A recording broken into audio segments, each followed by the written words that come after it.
Bonjour, bienvenue aux notes de bas de page du commissaire à l'éthique et à la déontologie. Je suis François Corriveau, avocat auprès du commissaire, et notre épisode d'aujourd'hui traitera des règles déontologiques du personnel politique des membres de l'Assemblée nationale, plus spécifiquement des règles applicables en contexte de cumul de fonctions. Ce sera les situations où une personne aurait une activité ou une fonction en marge de son emploi dans un cabinet ou dans un bureau de circonscription, en plus de ses fonctions comme membre du personnel politique. Pour en discuter, j'ai avec moi ma collègue Nathalie Lachance, qui est également avocate auprès du commissaire. Bonjour Nathalie. Bonjour. Et nous avons la commissaire Ariane Mignolet. Bonjour Ariane. Bonjour. Ariane, c'est un épisode particulièrement intéressant aujourd'hui puisqu'on va aborder plus spécifiquement les règles déontologiques des membres du personnel politique qui assistent les députés et les ministres là, dans le cadre de leurs fonctions. Donc, quelque chose qui est particulier au personnel politique. Oui, absolument. Je pense que c'était de mise. Je pense que c'est important de parler aussi des règles qui leur sont applicables spécifiquement. Les épisodes qu'on a fait jusqu'à maintenant concernaient essentiellement les élus, mais on le sait peut-être moins que le commissaire à l'éthique et à la déontologie s'occupe également de conseiller donc les membres du personnel. Et en 2020-2021, on parle d'à peu près un petit peu plus que 850 personnes quand même. Donc, je pense que c'est non négligeable et en l'espèce, on le verra un petit peu plus tard, là, je pense que les règles qui s'appliquent au cumul de fonctions sont justement différentes de celles qui s'appliquent aux élus. Donc, ça vaut la peine de, je pense, de s'y attarder plus spécifiquement. Oui, tu fais bien de le dire. Pour ceux qui nous écoutent, il y a des règles qui vont s'appliquer en fonction là, des tâches ou, disons, des responsabilités de chacune des personnes. Pour les membres du conseil exécutif, pour les ministres, on va parler d'exclusivité de fonction. Donc, on veut qu'ils se consacrent entièrement à leurs fonctions ministérielles. Dans le cas des députés, on aura des incompatibilités de fonction. Donc, certaines rôles, certains emplois, certaines tâches qu'un membre de l'Assemblée nationale ne pourra pas occuper pendant qu'il est membre de l'Assemblée nationale. Notamment, on pensera là, des fonctions de lobbyisme, par exemple, qui aurait manifestement une incompatibilité majeure. Mais pour les membres du personnel politique, ben, il n'y aura pas de règles spécifiques qui va interdire les cumuls de fonctions. Ce sera plutôt l'ensemble de leurs obligations qu'il faudra tenir en compte, là. Effectivement, tant le règlement que les règles qui s'appliquent aux membres du personnel ne prévoient pas de dispositions particulières relatives à l'exclusivité ou à l'incompatibilité de fonction. Par exemple, une personne pourrait cumuler un poste de conseiller politique au sein d'un cabinet ministériel et exercer une autre profession, par exemple, faire la tenue de livre ou la comptabilité pour des entreprises, être responsable d'une équipe sportive amateur, aussi être administrateur ou dirigeant d'une entreprise, par exemple une entreprise privée qui pourrait exploiter un service de traiteur, ou encore une situation qu'on voit quand même assez fréquemment, c'est de cumuler donc avec un poste, soit pour un député ou un ministre ou un cabinet de l'Assemblée nationale, et être aussi membre du conseil d'administration d'un organisme sans but lucratif. Ainsi, il est possible pour un membre du personnel de cumuler des fonctions. En revanche, il doit éviter tout conflit dans l'exercice de ces fonctions-là. C'est vraiment une partie qui est importante parce qu'on veut justement que la personne soit capable de réaliser toutes ses fonctions en s'y consacrant pleinement, puis en ayant l'état d'esprit de s'y consacrer pleinement. Euh, on l'a vu pour les membres de l'Assemblée nationale, mais pour le personnel politique, c'est tout aussi important qu'ils puissent se consacrer à leurs fonctions, puis qu'il n'y ait pas une pression sur leur indépendance de jugement, donc qu'ils puissent réaliser leur fonction avec toute cette impartialité-là, cette indépendance-là, et la faire adéquatement. Puis ce sera, je pense, la première chose à évaluer. Est-ce que la personne est apte à remplir ses fonctions dans le personnel politique et cumuler une fonction sans que ça interfère là, je dirais l'une avec l'autre, mais dans ce qui nous préoccupe principalement dans les fonctions du personnel politique, là. Donc oui, le conflit d'intérêts. Sinon, tout ce qui en découle, là, donc éviter de se mettre en position de favoriser ses propres intérêts ou euh, les intérêts de toute autre personne de façon abusive, là. C'est ça. Outre, comme tu dis, François, tout ce qui est relatif aux règles qui concernent spécifiquement la notion de conflit d'intérêts, on va leur demander ou on va s'assurer qu'ils respectent aussi le devoir d'assiduité et aussi de ne pas utiliser les biens et services fournis par l'État dans le cadre de leur fonction auprès d'un élu pour d'autres activités. Une personne qui pense occuper d'autres fonctions devrait réfléchir à l'opportunité justement de le faire, considérant les responsabilités, si elle travaille dans un cabinet ministériel, par exemple, les responsabilités assumées par le ministre. Par exemple, je verrais mal un employé, un membre du personnel politique, aller exercer des fonctions dans un domaine qui correspond à celui des responsabilités assumées par le membre du conseil exécutif. La même chose si on est employé cette fois-là d'un député, donc dans un bureau de circonscription, faut tenir compte des responsabilités qu'on assume aussi. Est-ce que, considérant que, par exemple, si encore là, on veut œuvrer dans un domaine connexe aux responsabilités qui sont les nôtres, se demander s'il n'y a pas la possibilité que quelqu'un d'autre traite ces dossiers-là. Si on est seul employé, par exemple, dans un bureau satellite, ben là, il faudra se demander si c'est réellement possible d'envisager occuper d'autres fonctions. C'est Donc, une toujours fois, une. Oui, oui, excuse-moi, j'allais juste dire, c'est toujours une question aussi de comment ce sera perçu. Alors, nous autres, on travaille beaucoup au commissaire avec le critère de voir comment une personne raisonnable verrait la situation là, de son point de vue extérieur à la situation. Ce qui fait que il y a des gens qui pourraient se dire, ben, je suis agriculteur, je travaille pour le ministre de l'Agriculture.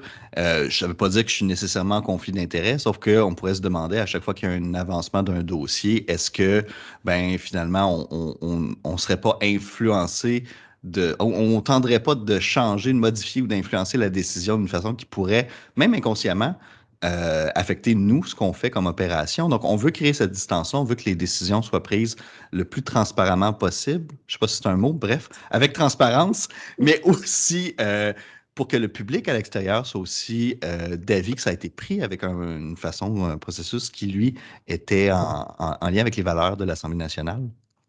tout à fait.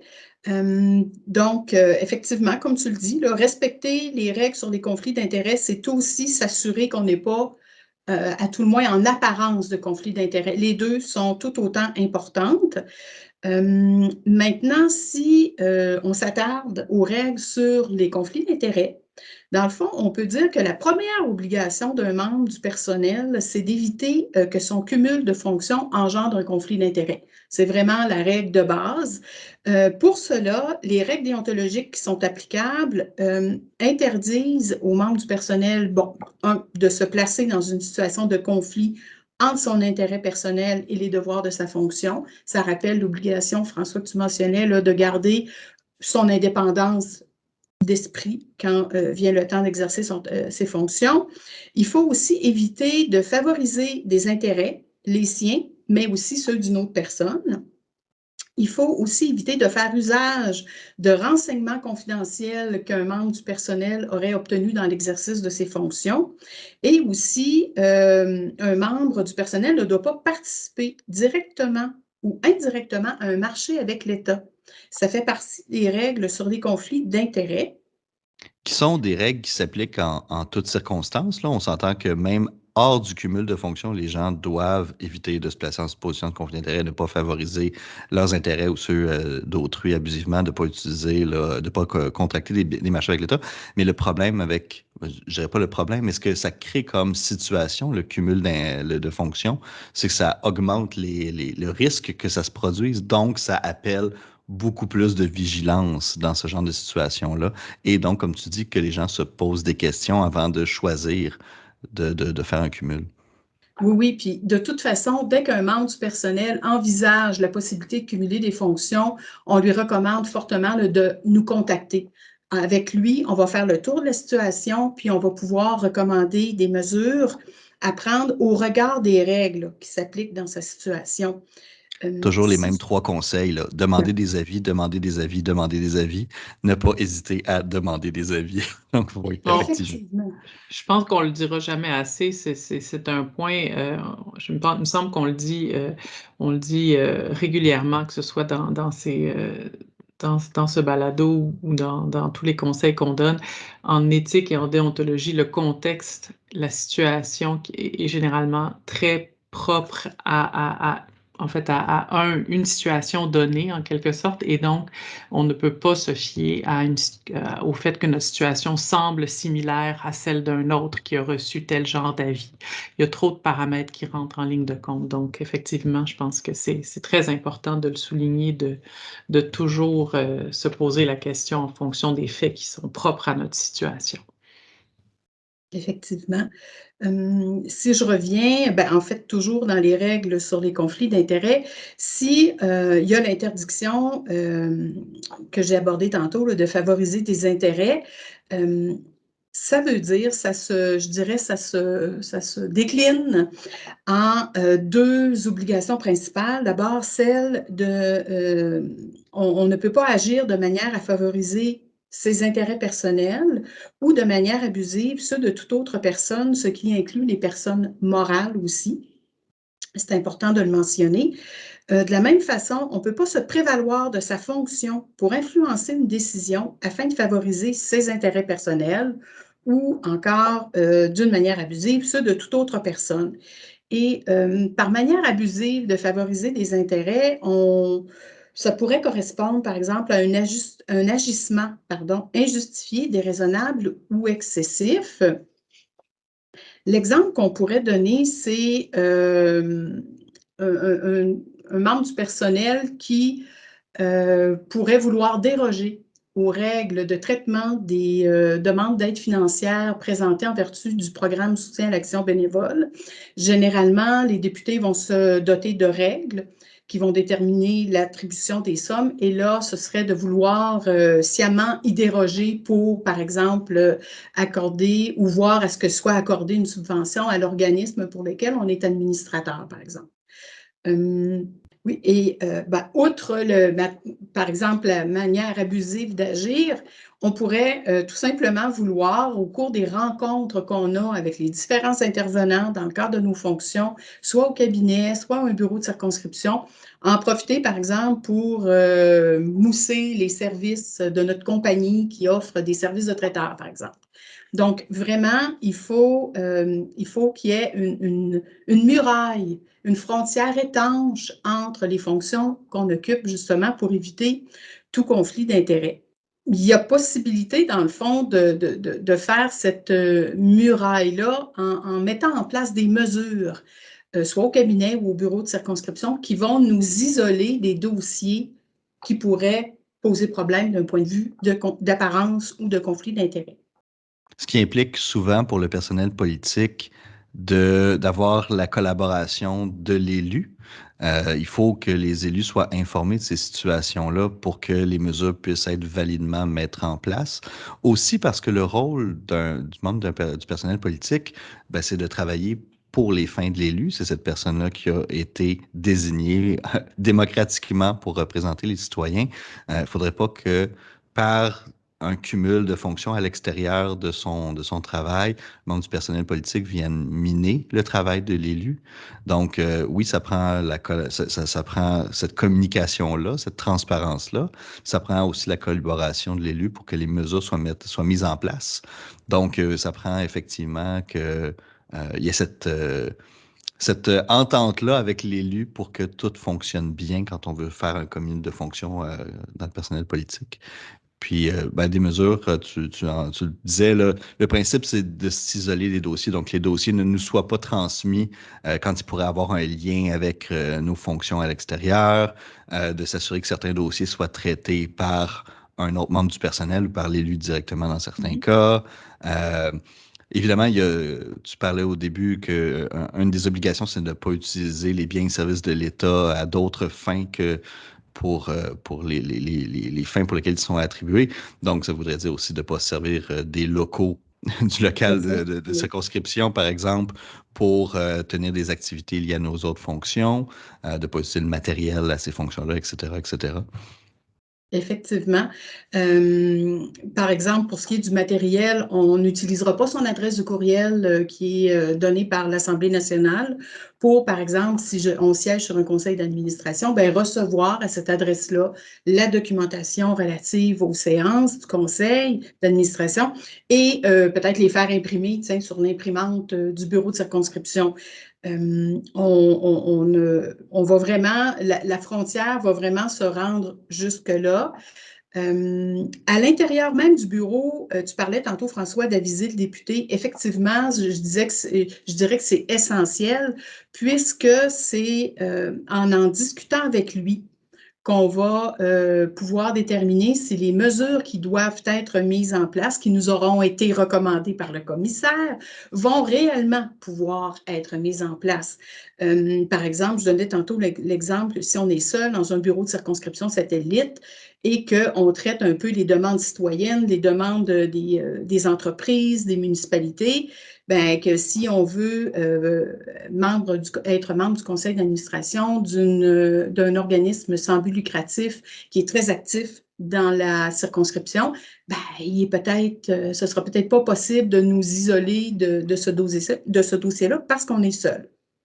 Donc, Pour les gens qui nous écoutent, il y a des bureaux satellites des fois où il y a dans des grandes circonscriptions, le membre de l'Assemblée nationale aura plusieurs bureaux de circonscription pour couvrir tout le territoire. Puis ce n'est pas, c'est des fois des équipes plus réduites, ou comme tu le dis, Nathalie, une personne seule qui assume ce bureau-là. Donc on comprendra là, que c'est plus dur dans ce temps-là de dire il y a un collègue qui va traiter les dossiers. Exactement. Il y a toujours des mesures, on peut toujours en discuter, voir si, par exemple, il n'y aurait pas un collègue d'un autre bureau qui, à l'occasion, pourrait, dépendamment des dossiers, se déplacer, mais il ne faut pas que ça pénalise les citoyens, ce cumul de fonctions-là. Donc, vraiment, c'est important d'en discuter avec nous parce qu'on ferait vraiment le tour de la situation. Et donc, pour résumer, vraiment, la première mesure, c'est d'en discuter avec le député ou le membre du conseil exécutif pour lequel on travaille et de voir à ce qu'un autre membre du personnel traite les dossiers qui pourraient nous placer en situation de conflit d'intérêts. Deuxièmement, aussi, une fois que ce dossier-là est traité par quelqu'un d'autre, on va demander à nos collègues de travail de ne pas en discuter avec nous. Et si jamais il y a des discussions, nous, on n'y participera pas, ni de près, ni de loin. On ne se mêlera pas au traitement de ce dossier-là, question d'éviter même les apparences de conflit d'intérêts. Et ça fait un peu le tour, je dirais, des mesures simples auxquelles on pense d'emblée là, à mettre en place pour s'isoler d'un dossier. Puis effectivement, il y a toutes ces règles-là qui vont aider à faciliter le respect des règles relatives au conflit d'intérêts. C'est, à mon avis, dans l'intérêt à la fois du membre de l'Assemblée nationale, du public en général, mais aussi du membre du personnel politique. Puis, il y aura évidemment là, une série d'autres mesures qui vont pouvoir être mises en place pour s'assurer que la personne là, soit bien placée pour remplir les deux fonctions de façon adéquate. Effectivement, outre les grandes mesures là, dont on vient de parler, tu as raison de souligner qu'il y en a d'autres qui peuvent s'appliquer, comme par exemple, on va souvent recommander aux gens qui cumulent des fonctions de ne pas être une courroie de transmission entre ce qui se passe, par exemple, au bureau de circonscription et l'organisme sans but lucratif pour lequel ils sont administrateurs, par exemple. La même chose, on va leur dire, vous ne devez pas agir comme porte-parole de l'organisme au bureau de circonscription. Donc, vraiment, l'accompagnement qu'on offre va, je dirais, dans les détails pour s'assurer vraiment que le membre du personnel politique ne manquera pas à ses obligations déontologiques. Donc, ça peut aller là. Ça peut aussi, on peut, par exemple, recommander, si jamais il y avait une annonce publique qui devait se faire dans le cadre de ses fonctions au bureau de circonscription qui concerne l'organisme pour lequel on est administrateur, bien évidemment, on va demander de ne pas être présent ou de ne pas s'impliquer dans De ne cet pas événement-là. accompagner le membre de l'Assemblée nationale à ce Ben moment-là oui. pour l'annonce. bien, effectivement. Donc, vraiment, quand on fait le tour de la question, on essaie d'envisager toutes ces possibilités-là avec la personne. Et enfin aussi, souvent, on va leur dire, puisque généralement, c'est des gens assez impliqués dans la communauté, si jamais vous, dans le cadre de vos autres fonctions, les gens viennent à vous et veulent discuter, par exemple, d'un dossier en cours au bureau de circonscription, bien, on va recommander vraiment d'aviser d'abord les personnes à quel titre vous agissez à ce moment-là et éventuellement de demander à ces gens-là de se représenter un peu plus tard au bureau de circonscription là, pour pas qu'il y ait de confusion des genres. La séparation qui doit être faite dans les fonctions, il faut qu'elle soit aussi apparente pour le public, là, pas juste à l'interne, mais quand on sort du cadre du bureau de circonscription, il faut toujours avoir ça en tête aussi, là, de ne pas, pour pas que les membres du public là, puissent... Que la personne ne soit pas confuse de la situation, donc que ce soit vraiment clair. Puis, on parlait tout à l'heure de ne pas utiliser les courriels. Puis, le fait d'utiliser son adresse courriel pour recevoir de la documentation, ça peut être un problème. Et de la même façon, d'utiliser son adresse courriel pour envoyer des messages pour quelque chose qui n'a pas en lien avec la fonction de membre du personnel politique, c'est d'autant plus problématique parce qu'on crée cette confusion-là. Oui, puis juste revenir en dernier, là, tantôt au début, j'ai mentionné que dans les règles sur les conflits d'intérêts, un membre du personnel ne doit pas faire usage des renseignements confidentiels qu'il a obtenus. Ben, ce serait, il ne faut pas l'oublier, celui-là.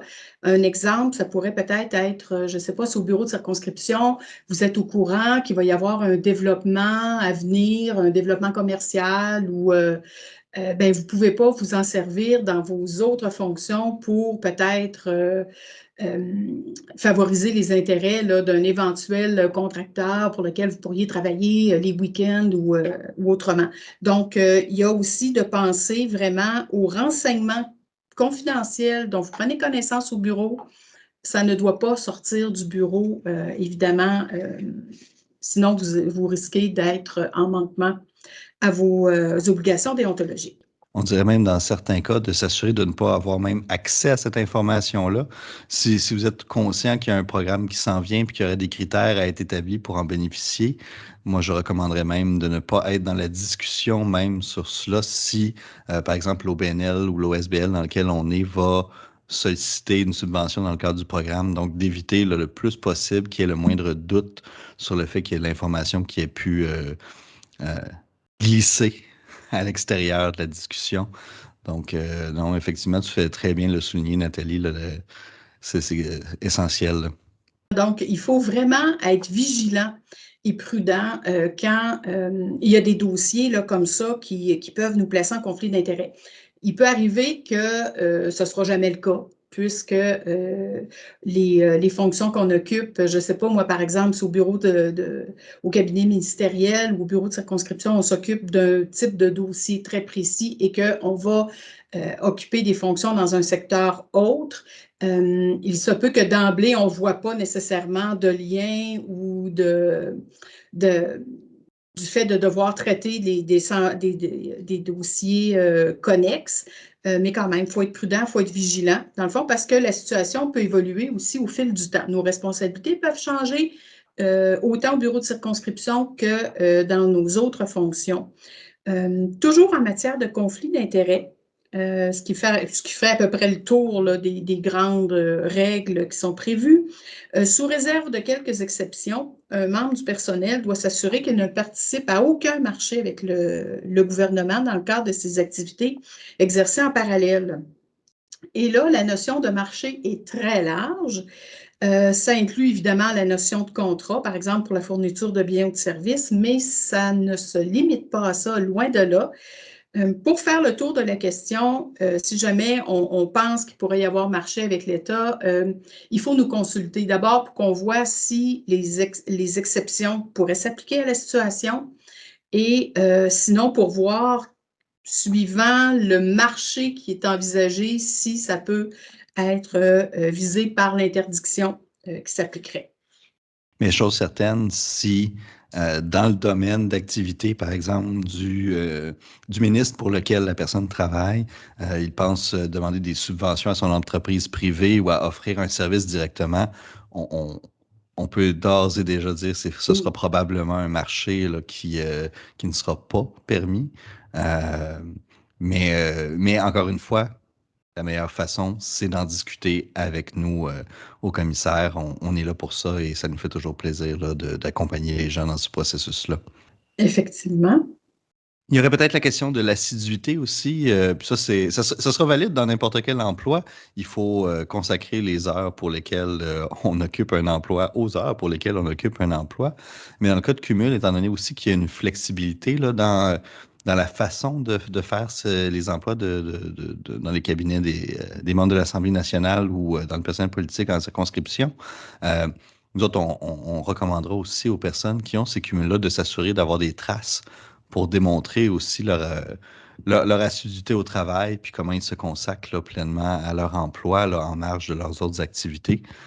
Dans certains cas, ce sera plus facile que d'autres, mais toujours là, d'être certain de pouvoir non seulement faire son emploi avec assiduité, mais aussi être capable de démontrer qu'il n'y a pas eu là, d'écart à ce sujet.